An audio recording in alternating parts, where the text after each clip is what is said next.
Canada میں 4 مسلمانوں کی ہلاکت کے بعد فضا سوگوار ہے. یہاں انٹیریو صوبے کے لنڈن شہر میں ان کی نماز جنازہ کا اہتمام کیا گیا ہے. جنازہ میں ہزاروں کی تعداد میں لوگ کینیڈا کے مختلف شہروں سے شریک ہوئے ہیں، اور ایک خاص بات اس جنازے کی یہ ہے کہ اس میں بہت بڑی تعداد میں نوجوان، بچے اور خواتین بھی شریک ہوئی ہیں. اس کے ساتھ ساتھ غیر مسلم کمیونٹی کے بہت سارے جو افراد ہیں وہ بھی یہاں پر اظہار افسوس کے لیے موجود ہیں. ہم یہاں لنڈن آنٹیریو میں ہی رہتے ہیں، اوریجنلی ہم کراچی پاکستان سے ہیں.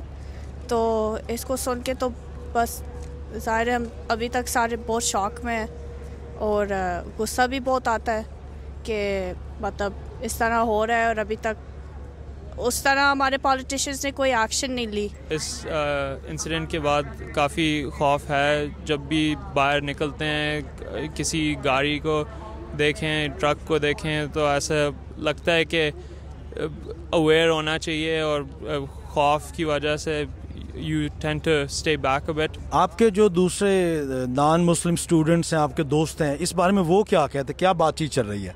ان کو بھی اندازہ ہے کہ یہ کافی بڑا ظلم ہوا ہے، لیکن ان کو اتنی ہمدردی نہیں ہے جتنی obviously ہم ساروں کو ہے. تو اٹس ویری امپورٹنٹ کہ ہم ان سے بات کرتے رہیں اور ان کو ایجوکیٹ کرتے رہیں کہ this is a very important topic for us. ہماری بیوی بچے جو ہیں وہ بہت زیادہ انسیکیور فیل کر رہے ہیں. روڈز پہ بچے سائیکل چلا رہے ہیں، اس میں خوف زدہ ہیں. خواتین اپنا سکارف اوڑھنے میں خوف زدہ ہیں. ورک پلیس پہ ہم نماز میں ابھی بتا رہا تھا دوستوں کو کہ ہم جہاں مرضی پارک میں سر عام ہم جانماز بچھا کے نماز پڑھتے تھے جب نماز کا وقت ہوتا تھا، لیکن پچھلے 4-5 دن سے خوف و ہراس ہم لوگوں کے ذہنوں پہ سوار ہے اور بہت شدت سے سوار ہے. This shows you how much the light of love can conquer all darknesses of hate. So what we've done, we want a national action summit against Islamophobia.